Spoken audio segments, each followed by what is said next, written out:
morning, everybody. It's Brad Berzer. I hope you guys are all doing really well. It is right now Monday, March 30th, but I'm recording this for tomorrow's 9:30, March 31st, 2020 class. So here we are in the second week of lockdown, second week of classes in this time of plague. Please know, once again, guys, I miss you all very much. I really hope that these recorded lectures are meaning something to you. I'm still kind of worried that they're not, only in that they're so abstract, me just speaking into my camera here, and all of this stuff in the background. Hopefully it's not distracting, but I do want you to know that I'm absolutely trying to do my best to keep you guys not only entertained, but also to be able to teach you as much as I can. And I realize this is it becomes just me conveying information to you, and I just don't know any other way to do it. So I apologize if this has been frustrating for you. I'm actually, I won't say in any way, shape, or form that I'm enjoying this by any means at the level that I enjoy meeting with you guys in class. But I also haven't found it dreadful either by any means, and certainly found myself maybe feeling a little hammy before the camera. So anyway, my point is, I really hope you guys are getting something out of this. Please don't hesitate to email me if you want to set something up where we can talk via FaceTime or Google Hangouts or whatever it may be. You want to talk about, basically have office hours or just talk. Let me know. Things are a little, as you can imagine, they're both quiet and chaotic at the same time here at the Berzer house, because I've got 3 of my own kids out of the 6 in the house. I've got 3 who are also taking online classes, and of course my wife is teaching as well. So there's no doubt that we've got a bandwidth problem at the house, which we'd never had before, but we have now, just because we've got 5 people doing incredibly intensive things right online. So anyway, it's one reason that's allowed me to record these, because as I'm recording them, I'm not actually taking up bandwidth. I'm only taking up bandwidth when I upload it to the YouTube channel. But if for whatever reason you feel like this is not working for you, let me know. I don't know what else we could do, but do let me know. And if you have suggestions like, Brad, maybe you should wear a different sweater, or look better, more directly into the camera more often, don't show us the top of your head, or introduce us to your action figures, things like that. If you have suggestions, don't hesitate to let me know, and I will do what I can to incorporate those. So I do have quite a few action figures back there. Several of them are well over 25, 30 years old. So I will, just for this, because we're still doing fantasy and science fiction today, I will give you 2 of my figures, 2 of my favorite figures. I have Hopper here and 11 here. And I thought the first 2 seasons of Stranger Things were just utterly fantastic. Wasn't so thrilled with season 3, but I thought 1 and 2 were just brilliant. So we're going to have these guys hang out with us today as we continue to talk about fabulism, science fiction, and fantasy. We'll see if they can stand up. It's kind of amazing, those little Funko guys. That they can even stand up with those just freaking huge heads. Okay, so we're going to start off today. I'm not just going to blow you. You guys are probably fast forwarding at this point. Come on, Berzer, get to the lecture. Get to the lecture. Get to the lecture. That, by the way, if you can see, that's my thumb. Fast forwarding. So we're going to continue with our discussion about what fabulism is and what is fantastic, what is science fiction, what is fantasy. We're going to start with G.K. Chesterton. And if you remember, last week, we were talking a little bit about the history of science fiction, and I went back to Mark Twain, because Mark Twain is so important with Connecticut Yankee and King Arthur's Court for giving us a vision not only of a kind of democratic despotism, of a dystopianism, but for really that time travel story becomes so important because of Hank Morgan waking up so many centuries earlier, and then finding himself not only out of time and out of place, but then trying to write time and place according to his standards, and in doing so, unraveling the entire fabric of King Arthur's England and having to destroy it in order to make it our own. I think that Twain really was onto something about the nature of power, and there's no doubt that in his own day and age, he was looking back to the Civil War and in particular to Sherman's march through the South. That was his inspiration for trying to find all of this kind of mass destruction.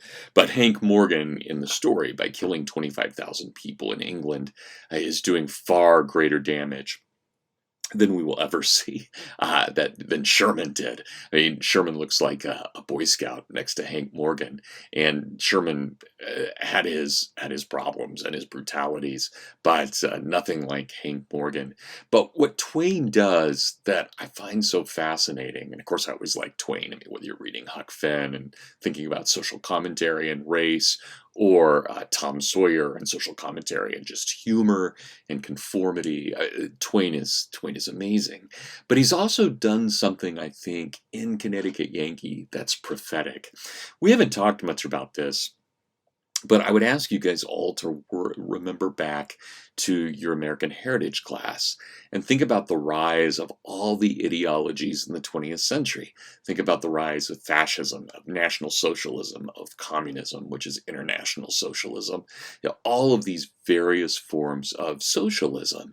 And in that rise towards socialism, as we see, remember the progressives and everything kind of leaning towards what is progressive, what is not, and all of this. That in that, one of the things we have not talked about is simply the numbers of those who lost their lives because they did not fit into this racialist vision or this ideological vision or the vision of whoever happened to be in charge at the time.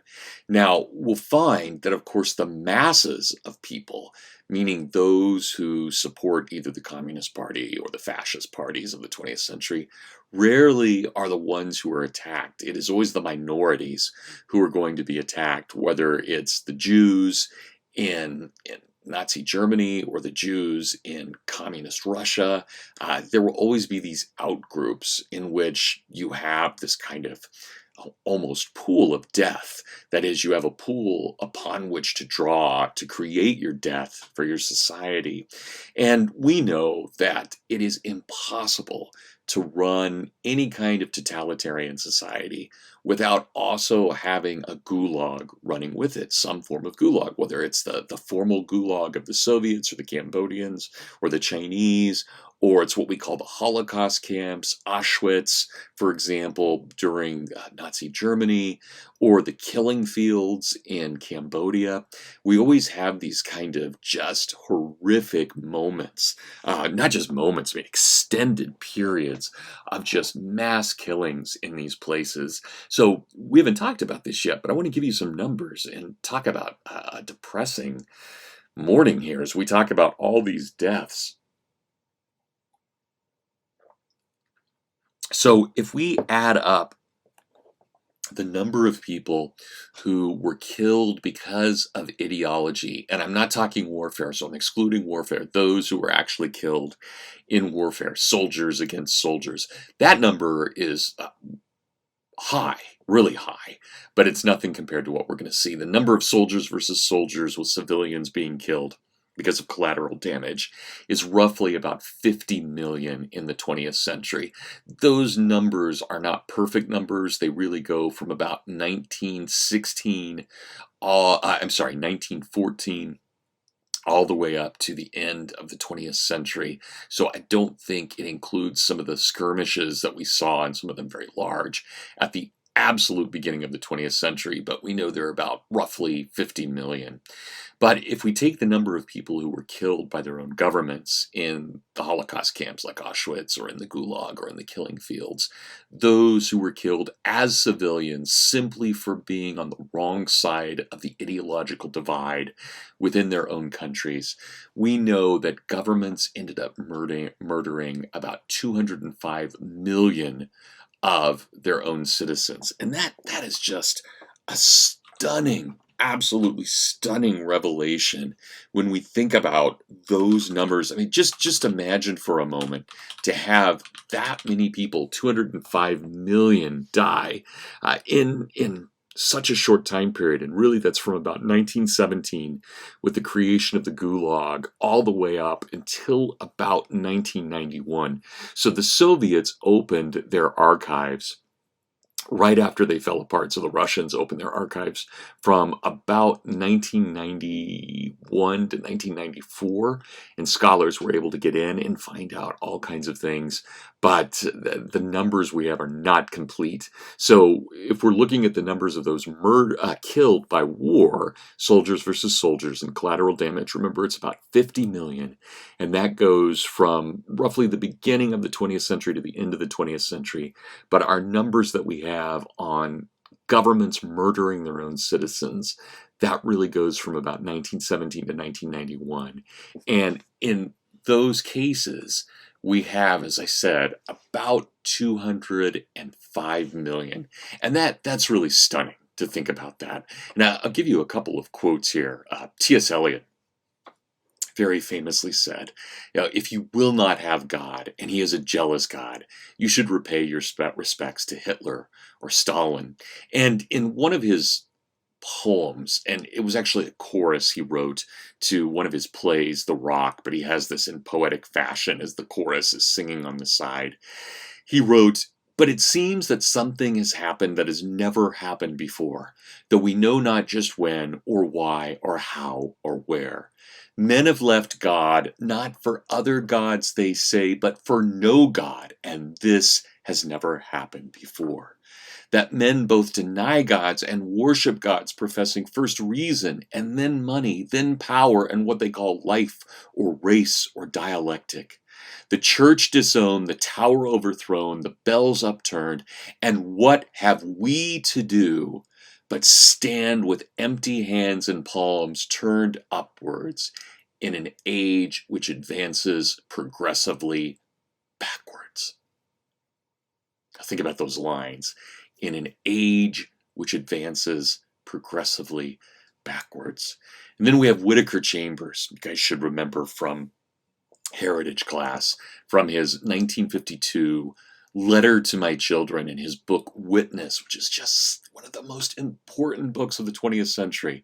He has that beautiful passage in which he tries to describe, well, he describes so many things, but he describes what communism is, and he reminds us that ideology is not new.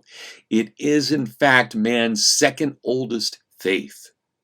It's Gnosticism. It is the devil, the snake, tempting Eve. Its promise was whispered in the first days of creation under the tree of knowledge of good and evil. Ye shall be as gods. It is a simple alternative faith of mankind. Like all great faiths, its force derives from a simple vision. Other ages have had great visions. They have always been different versions of the same vision, a vision of God and man's relationship to God. The communist vision is the vision of man without God. It is a vision of man's mind displacing God as the creative intelligence of the world. Now, talk about purely Gnostic. This idea of becoming God and then greater than God. So keep in mind that when we look back to the great tyrants, and by great I don't mean good, I mean serious tyrants, to people like Mussolini or to Lenin, we find that in everything that they were trying to do, they were trying to create a certain amount of terror in which the majority could oppress the minority, in which you could have scapegoats throughout society. So Lenin once said, "Without mercy, without sparing, we will kill our enemies in scores of hundreds. Let them be in scores of thousands. Let them drown themselves in their own blood. Let the floods of blood of the middle class flow in our streets." We will ask the man, Lenin said, "Where do you stand on the question of revolution?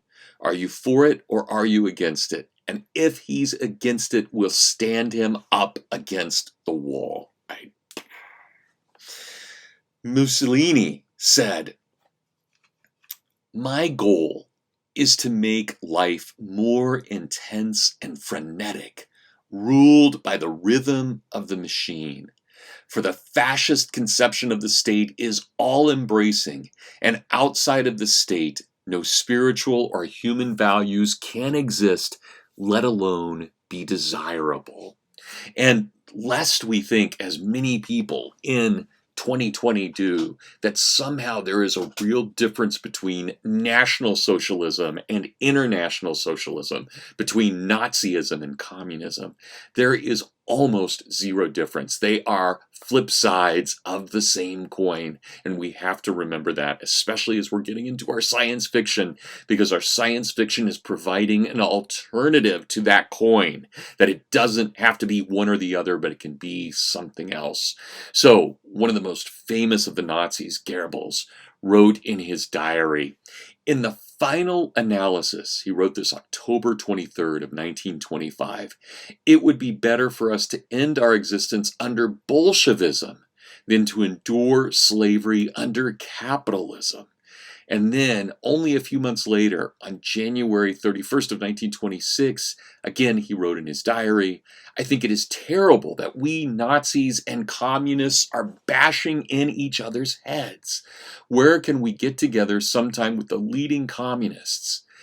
And then, of course, he publishes his open letter at that point, very famously, to a communist leader, assuring the communist leader that the Nazis and the communists are really on the same side of things. "You and I," he declared in his letter, "are fighting one another, but we are not really enemies." So, again, don't ever think that National Socialism, Nazism, is not really the same thing as international socialism, communism. They have the same premises about society. They have the same understanding of the human person. They both want to divide everything into left and right. And of course, the numbers do not lie. Nazis and communists with equal vigor murder their own citizens. So please remember those numbers. 205 million in the 20th century, or at least between about 1917 and 1991, are murdered by their own governments. Communist China murdered about 65 million of its own citizens during that time period. Soviet Russia murdered 62 million of its own citizens during that time period. Nazi Germany, which did not begin its own mass killings up until about 1942, right at the end of it, and these lasted until the fatal bombings of Germany in March through May of 1945.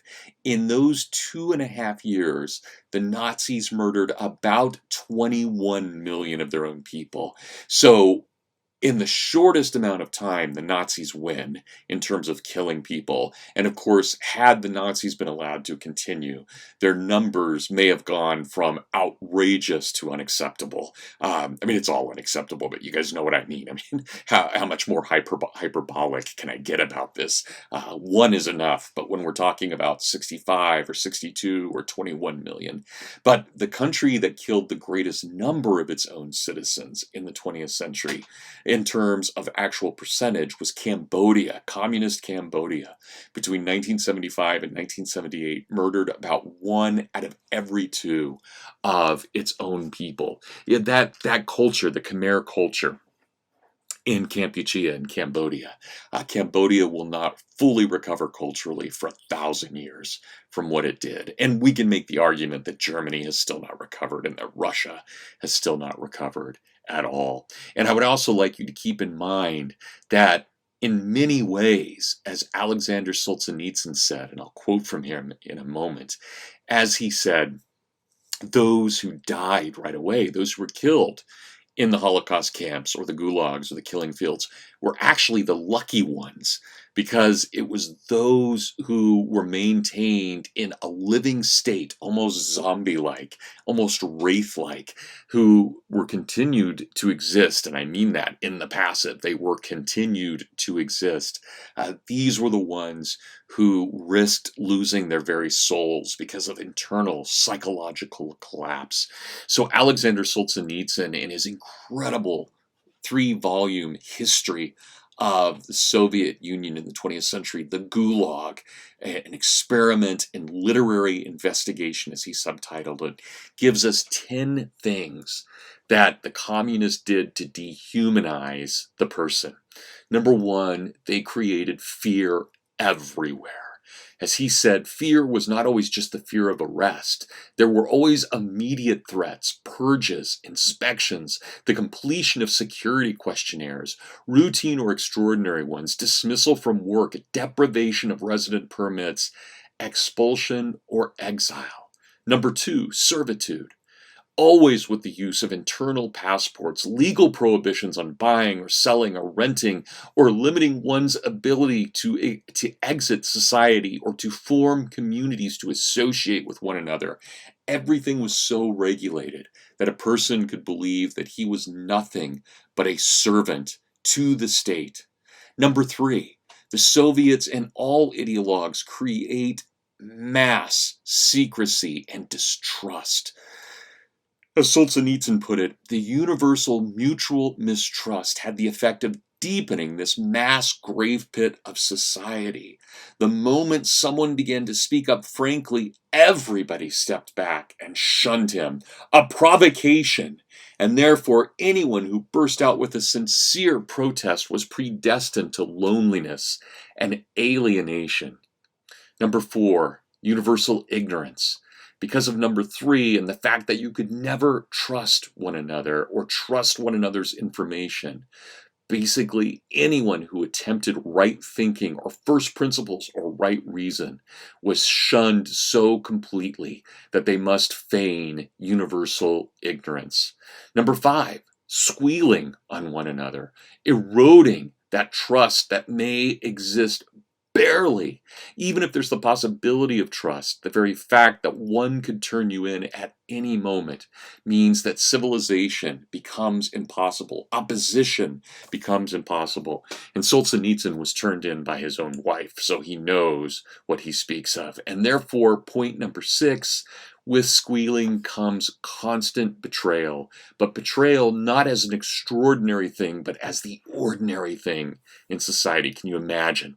Right? Sons betraying mothers, daughters betraying fathers, husbands betraying all around them, their wives, spouses betraying each other, and best friends betraying each other. Number seven, Solzhenitsyn says, this leads to nothing but a mass pit of corruption. Everywhere corruption is endemic as betrayers multiply, one after another. Betrayers become professionals who earn position and statuses and wealth for lying or for squealing, betraying on one another. And so we know that in the Soviet Union, it was typical that if you turned someone in and they were indeed found guilty, which is almost a certainty once they're turned in, you actually were able to acquire their property from them. So you might get a better apartment or a nicer couch or whatever it might be. I mean, can you imagine how petty this could get? Number eight, Solzhenitsyn says, this means that societal norms became one of nothing but lying. He says the permanent lie became the only safe form of existence in the same way as betrayal.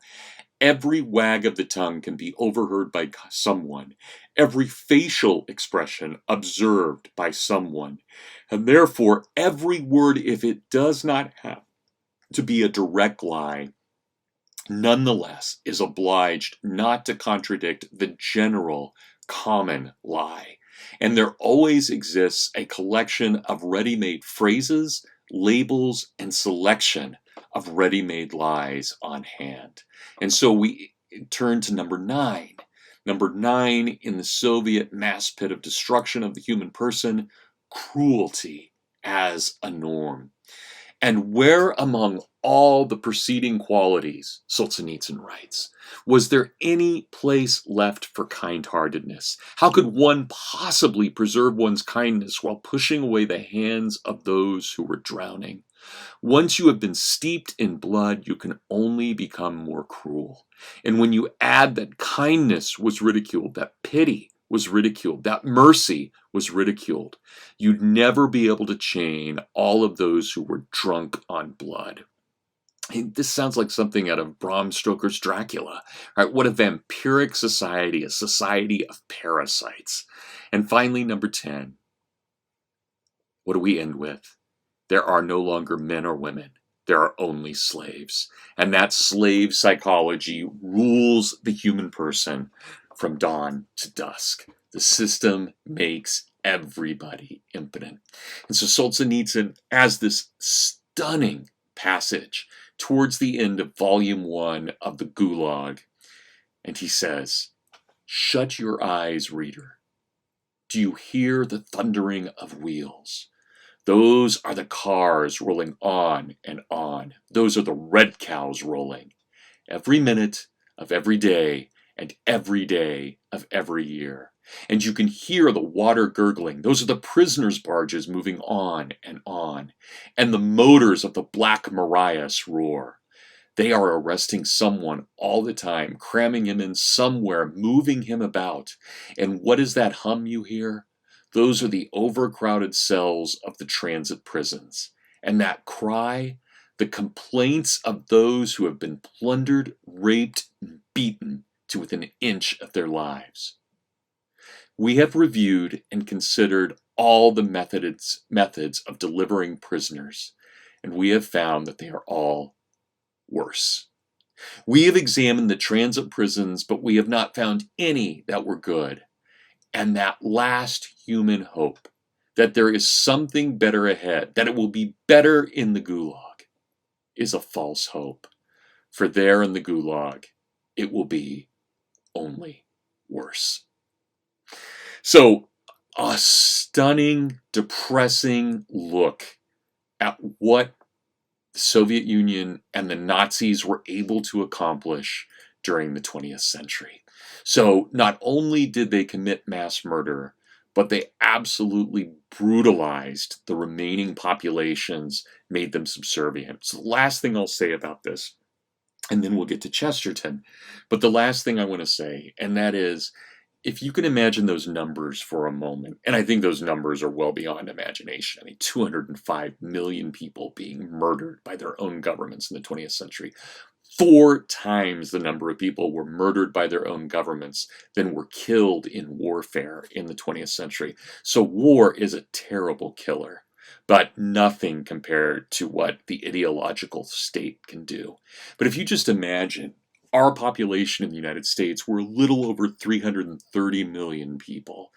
Now imagine if suddenly 205 million of those disappeared. Almost 2 out of every 3 Americans just gone. That's what the 20th century was like in terms of population. And it wasn't just the Soviet Union and Nazi Germany, but by about 1950, almost half of the globe, almost half of the countries on the face of the earth were ruled by some kind of communist or fascist ideology, and that blood spread was everywhere. Of the 7 continents, the only 2 continents that were completely free of this kind of bloodshed were Australia and Antarctica. They're it. Even in North America, we had that kind of bloodshed between 1917 and 1930 in Mexico with the Cristeros revolt. Just incredible. And the actual imposition, it's one of the most horrific stories, imposition of communist rule in parts of Mexico during the late 19 teens. Just incredible. So anyway, another story. But I want all of that to be in the background, that as we talk about science fiction and we talk about fabulism, it's one of the reasons that so much of what arises in science fiction is dystopian because it's trying to examine, or utopian, if we want to use Margaret Atwood's term, but because it is trying so hard not only to envision the world that the ideologues have created, but to find anti-ideological worlds as well. So Chesterton, though he really wrote most of his stuff prior to World War I, and therefore prior to most of our modern times of troubles. I mean, the real troubles began with World War I, and that war to end all wars, of course, was no such thing. If anything, it inaugurated an entire century of wars of which we still have not escaped. But it also crumbled all the old regimes and the old monarchies and the old systems of rule in Europe, which may have been authoritarian, but they were not totalitarian. And the killing rate, the murder rate, the brutality rate, all of the imprisoning just skyrocketed right after World War I, and especially with the advent of communism in the Soviet Union and fascism in Italy. This inaugurates so much in the 20th century. But in 1925, Chesterton publishes one of his most interesting commentaries, a book called The Everlasting Man. And he has a chapter called Men and Mythologies, which is really in many ways a manifesto for 20th century science fiction and for fantasy. And he writes in this, and I'm not going to read the whole thing. You guys have to forgive me. I've got to move Seven and Hopper there for a moment, and I've got to move my little book stand, and I've got to move my lamp. You guys forgive me there so I can read this. As already noted, this does not mean that there was no reality or even no religious sentiment in such a mood. As a matter of fact, the church has taken over with uproarious success the whole of this popular business of giving people local legends and lighter ceremonial movements. Insofar as all this sort of paganism was innocent and in touch with nature, there is no reason why it should not be patronized by patron saints as much as by pagan gods. And in any case, there are degrees of seriousness in the most natural make-believe. There is all the difference between fancying there are fairies in the woods, which often means only fancying a certain wood is fit for fairies, and really frightening ourselves until we walk a mile rather than pass a house we have told ourselves is haunted. For behind all these things is the fact that beauty and terror are very real and related to a real spiritual world, and to touch them at all, even in doubt or fancy, is to stir the deep things of the soul. So when we are thinking about the idea of what is in nature and what is supernatural within nature and what is ultranatural within nature, we can often be spooked. And Chesterton tells us there may be a reason we're spooked, whether they're actually fairies or not. We may recognize that there are certain dangers in the woods that can be fantastic in all kinds of ways. And so he continues. He says, this is the mighty and branching tree called mythology, which ramifies around the whole world, whose remote branches under separate skies bear like colored birds the costly idols of Asia and the half-baked fetishes of Africa, and the fairy kings and princesses of the folk tales of the forest, and buried amid vines and olives the lairs of the Latins, and carried on the clouds of Olympus the buoyant supremacy of the gods of Greece. These are the myths. And he who has no sympathy with myths has no sympathy with man. In other words, if we don't believe in logos and mythos, we will never understand the true dignity of the human person. Man is made for mythology, and mythology is made for man. But he who has most sympathy with myths will most fully realize that they are not and never were a religion in the sense that Christianity or Islam is a religion. They satisfy some of the needs satisfied by religion, and notably the need for doing certain things at certain dates, the need of the twin ideas of festivity and formality. But though they provide man with a calendar, the liturgical calendar, they do not provide him with a creed. I believe in one God, Father Almighty, right? Those are different things. The liturgical calendar is vital, but it is a means to an end. The end is the creed. The means is the liturgy. And this is what Chesterton is telling us about myth. Myth does not save us, but properly understood, it gives us the clothing and puts us on the right path towards salvation. And therefore, we can't think of mythology and religion as opposites, but rather as companions. He says, in reality, the rivers of mythology and philosophy run parallel, but do not mingle until they meet in the sea of Christendom. Give me a moment here.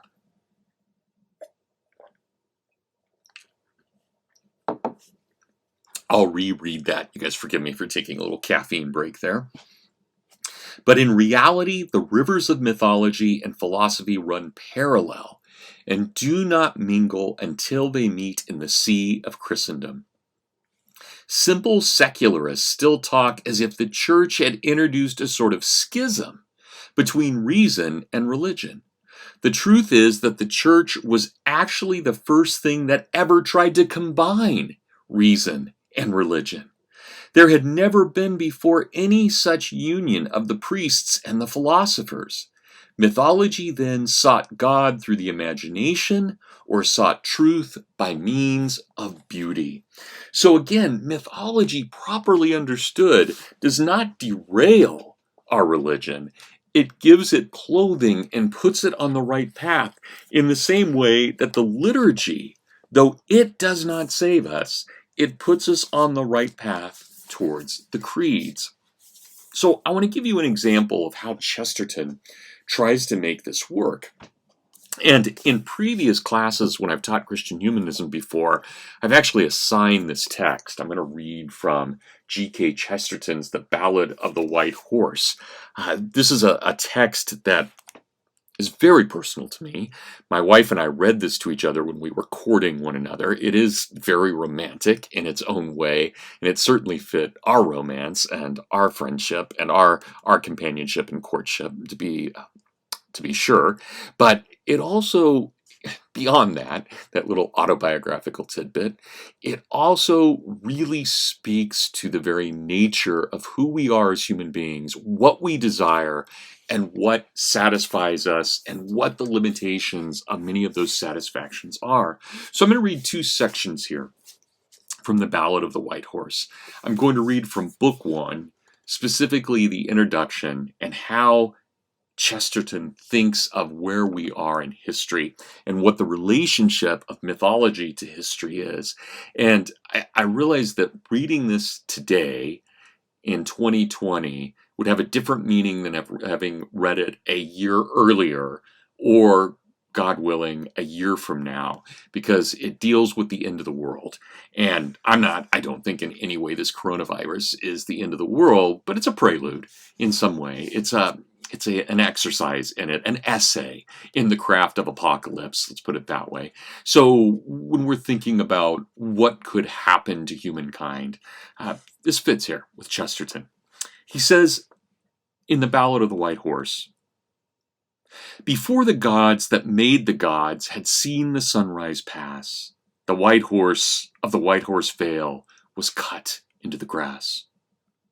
Before the gods that made the gods had drunk at dawn their fill, the white horse of the White Horse Vale was hoary on the hill. Age beyond age on British land, eons on eons gone, was peace and war in western hills, and the white horse looked on. For the white horse knew England when there was none to know. He saw the first oar break or bend. He saw heaven fall and the world end. Oh God, how long ago! For the end of the world was long ago, and all we dwell today as children of some second birth, like a strange people left on earth after the judgment day. For the end of the world was long ago, when the ends of the world waxed free, when Rome was sunk in a waste of slaves and the sun drowned in the sea. When Caesar's sun fell out of the sky, and whoso hearkened right could only hear the plunging of the nations through the night. When the ends of the earth came marching in to torch and crescent gleam, and the roads of the world that lead to Rome were filled with faces that moved like foam, like faces in a dream, and men rode out of the eastern lands, broad river and burning plain, trees that are Titan flowers to see, and tiger skies stripped horribly with tints of tropic rain. Where ends enameled peaks arise around that inmost one, where ancient eagles on its brink, fast as archangels, gather and drink the sacrament of the sun. And men break out of the northern lands, enormous lands alone, where a spell is laid upon life and lust, and the rain is changed to a silver dust, and the sea to a great green stone. And a shape that moveth murkily, and mirrors of ice and night, hath blanched with the fear all beasts of birds, and death and shock of evil words blast a man's hair with white. And the cry of the palms and the purple moons over the cry of the frost and foam swept ever around an inmost place, and the din of distant race on race cried and replied around Rome. And there was death on the emperor, and night came upon the pope, and Alfred, hiding in the deep grass, hardened his heart with hope. A sea folk blinder than the sea broke all about the land, but Alfred, up against them bare, gripped the ground and grasped the air. He staggered, and he strove to stand. He bent them back with spear and spade, with desperate dike and wall, with foemen leaning on his shield and roaring on him when he reeled, and no help came at all. He broke them with a broken sword a little towards the sea, and for 1 hour of panting peace, ringed with a roar that would not cease, with golden crown and girded fleece, he made his laws under a tree. But the Northmen came about our land, they were a Christless chivalry, who knew not of the archer pen, great, beautiful, half-witted men from sunrise and the sea. Misshapen ships stood on the deep, full of strange golden fire, and hairy men as huge as sin, with horned heads came wading in through the long, low sea mire. Our towns were shaken of tall kings, with scarlet beards like blood. The world turned empty where they trod, and they took the kindly cross of good and cut it up for wood. Their souls were drifting as the sea, and all good towns and lands they only saw with heavy eyes and broke with their heavy hands. Their gods, well, they were sadder than the sea. They were gods of a wondering will, who cried for blood like beasts at night, sadly, from hill to hill. They seemed as trees walking upon the earth, as witless and as tall, and yet they took a hold upon the heavens, and no help from heaven came at all. Okay, so, I love that. I hope you guys like that. Sorry about my few mess-ups in that, but I want you to recognize that here we have Chesterton pulling together the ideas of myth and history all together. And he gives us a true story, not a false story, but a true story. And that is the story of the pagan heathen Vikings invading the England of King Alfred, who will become King Alfred the Great, Saint Alfred, as he will become. But he himself is, as we can see here, a very willful man, even though he is a Christian. And notice what he does. As the pagans come upon the Christian land, they do so with the force of will, but their gods are immeasurably sad. Chesterton's God is immeasurably happy. He is immeasurably just. He is immeasurably beyond time and space. And yet, Chesterton doesn't rely on that God. He relies upon his own will to break the will of the Vikings. And Chesterton is going to meet nothing of success, because he is relying upon his own will. Very similar to the story that we see in Beowulf, where Beowulf, as the greatest of his men, can take on Grendel and Grendel's mother and the dragon, but the cost of doing so is his own life. That is the wage of victory, his own life. Wiglaf, however, survives, and now we see the same thing with Alfred, who's very much a Beowulf and a King Arthur figure. He's relying upon his own will. And as he keeps relying upon his own will, he suddenly has a vision.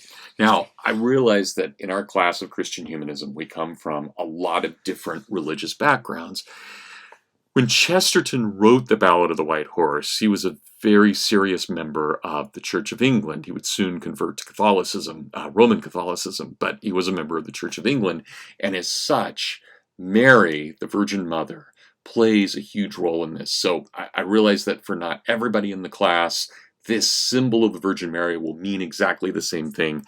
But even if this doesn't quite fit with your own piety or theology, I would ask that you just work with it for a moment to get the argument. And Alfred answered, drinking and gravely without blame, "Nor bear I boast of scald or king. The thing I bear is a lesser name, but comes in a better name. For out of the mouth of the Mother of God, more than the doors of doom, I call the muster of Wessex men, from grassy hamlet or ditch or den, to break and be broken God knows when, but I have seen for whom. Out of the mouth of the Mother of God, like a little word, come I. For I go gather Christian men from sunken paving, ford and fen, to die in battle God knows when, but by God I know why. And this is the word of Mary, the word of the world's desire. No more of comfort shall ye get, save that the sky grows darker yet, and the sea rises higher." And then the silence sank. Now, imagine that for a moment. Alfred calls on God. I need you. I cannot do this alone. My will is not sufficient to break the pagan barbarians. I need more than that, God. What can you send me? What can I use? What can I do in your name? And who should appear to him? Just as the lady appeared to Socrates in the dream of the Crito, and just as the Lady of the Lake appeared to King Arthur, and just as we have here in King Alfred. The lady goes by many, many names. Perhaps she is the lady in Ash Wednesday. Perhaps she is the Mother of God. She goes by many different names, but the Blessed Virgin Mary appears to King Alfred. And what does she say? You must go gather Christian men. You are a little word. I am a little word, but I am the mother of the word. And remind yourself what that word did. He lived, he suffered, he died, he was buried, and he was resurrected. You are little words. Your mission is no different than his mission. You gather, you pray, you fight, and do I promise you victory? No.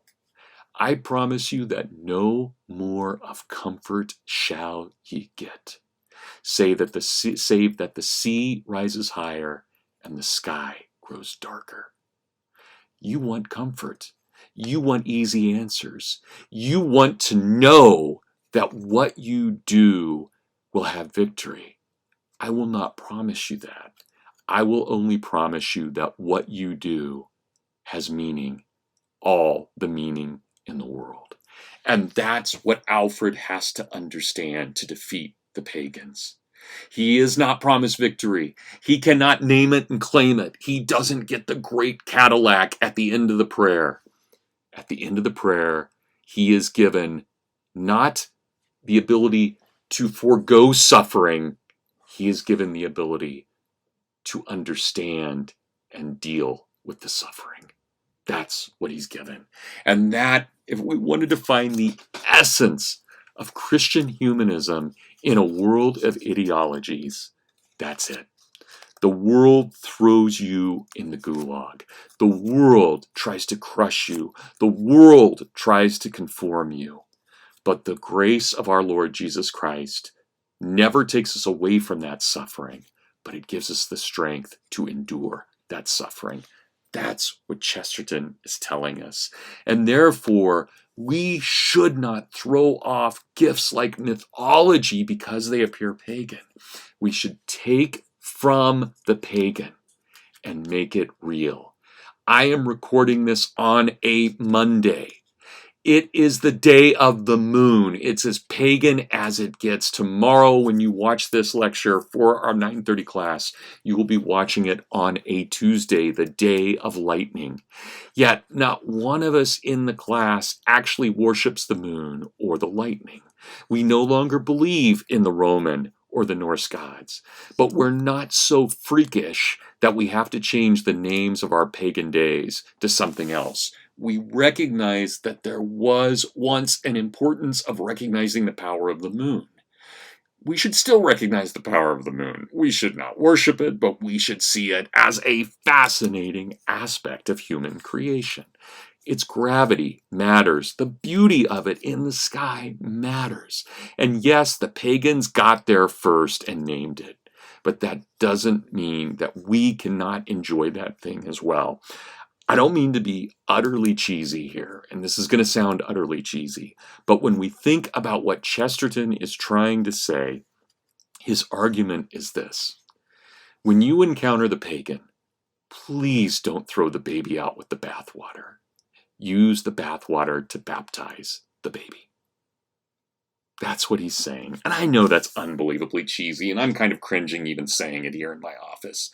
But it is the truth that Chesterton is trying to bring to us. That is, allow the imagination to see things that have always been there but have never been seen before. To see things that are already in God's creation but have not been recognized or have only half been recognized. Now, I don't know if you guys could see over here my stack of books. These are the books I want to use for this lecture, and I've already gone through two of them, Everlasting Man and The Ballad of the White Horse. But I have others that I still want to get through. And so I want to turn to the next great myth maker. And the next great myth makers are C.S. Lewis and G.K. Chesterton. And I want to recognize, first of all, before we get too far into either of them, that both of them are heavily, deeply influenced by something that did not directly affect Chesterton, and that is World War I. It affected Chesterton, but Chesterton, of course, was an elderly man by the time that World War I began. So he was an observer, but not a participant. But both J.R.R. Tolkien and C.S. Lewis were very young men when the war started. Both volunteered to fight. They were not drafted. They both volunteered to fight. They were both officers during the war. They were in some of the same battles. They saw absolute hell in that war, and each of them lost friends during that war. Here's what C.S. Lewis said about his own understanding of the war, and I'm reading this from his early autobiography called Surprised by Joy, The Shape of My Early Life. The war itself has been so often described by those who saw more of it than I, that I shall here say very little about it. And he's right. Of the entire autobiography, he only deals with the war on 1.5 pages. That's pretty amazing considering how much we know it influenced him in the rest of his life. Until the great German attack came in the spring, we had a pretty quiet time. Even then, they attacked not us, but the Canadians on our right, merely keeping us quiet by pouring shells into our line, about 3 a minute all day. I think it was that day that I noticed how a greater terror overcomes a less. A mouse that I met, and a poor shivering mouse it was, as I was a poor shivering man, made no attempt to run from me. Through the winter, weariness and water were our chief enemies. I have gone to sleep marching, and woken again and found myself marching still. One walked in the trenches in thigh gumboots, with water above the knee. One remembers the icy stream welling up inside the boot when you punctured it on concealed barbed wire. Familiarity both with the very old and the very recent dead confirmed the view of corpses which had been formed the moment I saw my dead mother. Now, there's a longer story about that, but one of the things that Lewis had to wrestle with in his own life was seeing his mother die, which he resented. He resented his mother for it, and he resented the family for making him see it.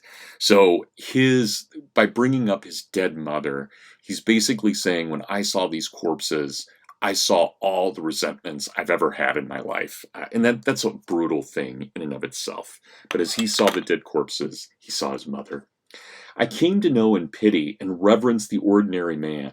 Tolkien will feel exactly the same way. This is where Sam Gamgee comes from. Particularly dear Sergeant Ayres, who was, I suppose, killed by the same shell that only wounded me. I was a futile officer. They gave commissions way too easily then. I was a puppet moved about by him, and he turned this ridiculous and painful relation into something beautiful. He became to me something almost like a father. Now, there's another deep background here. Lewis never liked his dad. He resented his dad his whole life. He thought his dad was a bumbling fool and an interferer, and never, ever liked him. And it really took Lewis almost all of his adult life to forgive his father, for his father, who was never abusive, just kind of idiotic and clueless. It took Lewis his whole life to forgive him. But here's the really, really telling part of Lewis's autobiography. But for the rest, the war, the frights, the cold, the smell of human excrement, the horribly smashed men still moving like half-crushed beetles, the sitting or standing corpses, the landscape of sheer earth without a blade of grass, the boots worn day and night till they seem to grow to the feet, all this shows rarely and faintly in memory. It is too cut off from the rest of my experience, and often seems to have happened to someone else. It is even in a way unimportant. One imaginative moment seems now to matter more than the realities that followed. It was the first bullet I heard. So far from me that it whined like a journalist's bullet or a peacetime poet's bullet. But at that moment there was something not exactly like fear, much like indifference, rather a little quavering signal that said, "This is war. This is what Homer wrote about." I mean, can you imagine? A bullet whizzes by C.S. Lewis, and his response is, "This is war. This is what Homer wrote about." And talk about mythology becoming reality there. Now, suddenly, Lewis knows what Odysseus felt. Not merely in the imagination, but in the super added imagination, in the idea of, let's take this to the next level. This is what Burke would have called the wardrobe of the moral imagination, which we'll talk more about. But and of course that's where C.S. Lewis gets the idea of the wardrobe from Burke. But that idea of those super added things, those things that allow us to understand who and what we are. And then, let me turn to Tolkien. Tolkien, who at the beginning of the war volunteered with 3 of his closest friends. 2 of them died during the war. And Tolkien had already in his childhood lost his father and his mother, and now he loses 2 of his 3 closest friends. This is devastating, absolutely devastating to this young man, and he will never get over this. He talked about himself as a poor officer, and I should jump in at this moment with an interesting Hillsdale tidbit in autobiography. So Lewis and Tolkien both called themselves, as you heard there with Lewis, but Tolkien did as well, said that they were very poor soldiers. And when I had a chance, great privilege now, 20 years ago, almost 20 years ago, 17 years ago, to write my own biography of Tolkien, I took Tolkien at face value. I wrote that Tolkien was a poor soldier because he said he was a poor soldier. And I didn't really have any other evidence to the contrary. And amazingly enough, Dr. Arndt's dissertation director, Sir Martin Gilbert, was visiting right after my book had come out. And I didn't know that Sir Martin knew who I was. I had no idea he knew about the book. And he came up to me in the hall and he said, Bradley, and he had British Israeli accent. But Bradley, and I can't imitate it, and I wouldn't, he was too dignified to imitate, said, Bradley, we need to talk about your book. Let me buy you lunch. Of course, I'm a young, I'm 52 now. I was probably about 34, 35 at that point. And I was rather taken aback. I mean, here was Sir Martin Gilbert, of all people, talking to me. And so I went out to lunch with Sir Martin and his wife, Lady Esther. And we went up to what's now Johnny T's. Not Johnny T's, I'm sorry, up to Olivia's. I don't remember what it used to be called, like a grill or something. And we had lunch there. And he said, Bradley, I absolutely, I loved your book. He said, I knew Tolkien really well. Tolkien was my mentor when I got to Merton College. Now, I knew none of this. Brad, knew none of this. That he knew Tolkien well. And he told me, and I still find this disturbing, that he, being Jewish and Tolkien being Catholic, were not allowed to sit with the Church of England professors at dinner. This was like 1958, 59, 1960, 61, 62. That is how much prejudice there still was, the Jews and the Catholics. Anyway, that's not the main part of my story, but an amazing thing to think about. And Sir Martin said, I loved your book, but you got one thing just horribly wrong, and it has to be fixed. Tolkien was an outstanding soldier. Oh, but Sir Martin, I protested. He said he was a terrible soldier. Bradley, every single soldier who survived World War I said that. It's war guilt. Psychologically, no one who came out of that war believed that they deserved to live. And the only reason they could possibly deserve to live is because they didn't do their duty. This is nothing but survivor's guilt. And it was one of the greatest moments of my life. And I can never see Lewis or Tolkien in the same way. They were always heroes of mine. But now they're heroes in that super added way. There's something just amazing about that. So, Tolkien didn't talk about the war. He refused to. And it wasn't until the 1960s that he said, yes, there is a passage in which Frodo and Sam and Gollum are crossing the marshes. That is from my experience of the war. And let me read this to you because I think it is the single best passage written in the 20th century in literature. This is from The Two Towers. When the gray light lasted, they cowered under a black stone like worms, shrinking lest the winged terror should pass and spy them with its cruel eyes. The remainder of that journey was a shadow of growing fear in which memory could find nothing to rest upon. For 2 more nights they struggled on through the weary, pathless land.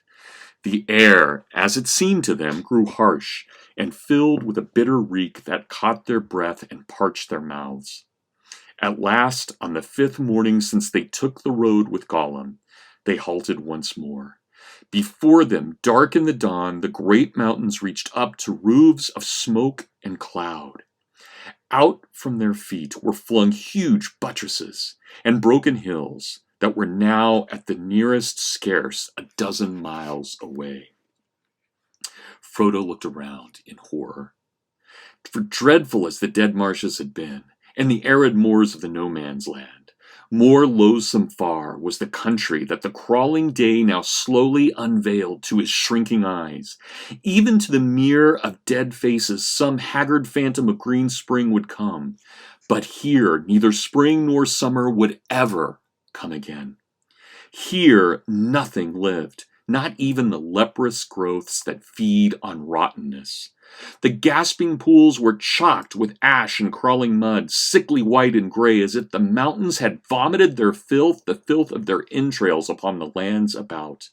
There were high mounds of crushed and powdered rock, great cones of earth fire-blasted and poison-stained, and they stood like an obscene graveyard in endless rows, slowly revealed in a reluctant light. Now, if that doesn't describe the trenches of World War I, nothing does. And what does that come from? A story of realism? No. A story of two hobbits and a third decrepit hobbit, a golem, moving across a landscape.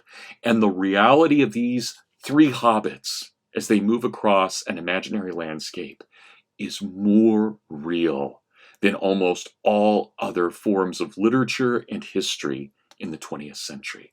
Mythology and reason are not opposed. Mythology and religion and reason are not opposed. Fantasy and science fiction give us the means through the faculty of the imagination to explore the deepest of realities in ways that mere facts would never allow. So here's the summation of this lecture, and we'll call it a day. There is real beauty in the world, and there is real terror in the world. Mythology allows us, through an understanding of who and what we are, to discover who and what we are. It is the ideologues of the world who want us only to know facts, and specifically their facts, and all other facts be damned. And we saw what the wages, what the price of ideology is. 205 million people being murdered by their own governments in the 20th century, and another 50 million killed in warfare. These are outrageous numbers. The 20th century was by far the most violent century that we have ever seen, but there were people who stood up against it. Not just the brave men and women of the US forces and allied forces of Canada and New Zealand and Australia and of Great Britain and others, but many, many people, some who did fight in the trenches and then turned around and dedicated their lives to writing The Lion, the Witch, and the Wardrobe, who wrote The Hobbit and The Lord of the Rings and the Silmarillion, who wrote these great stories. Why? Because they wanted to awake in us that thing that we seem to have forgotten, the moral imagination. That imagination that says you and I are worth something. Are we promised greatness in this world? Never. Are we promised comfort in this world? Never. But we are promised one thing. We will be given the strength to endure, as long as God's grace so says it is. God bless everyone. I'll see you in 2 days in our next lecture.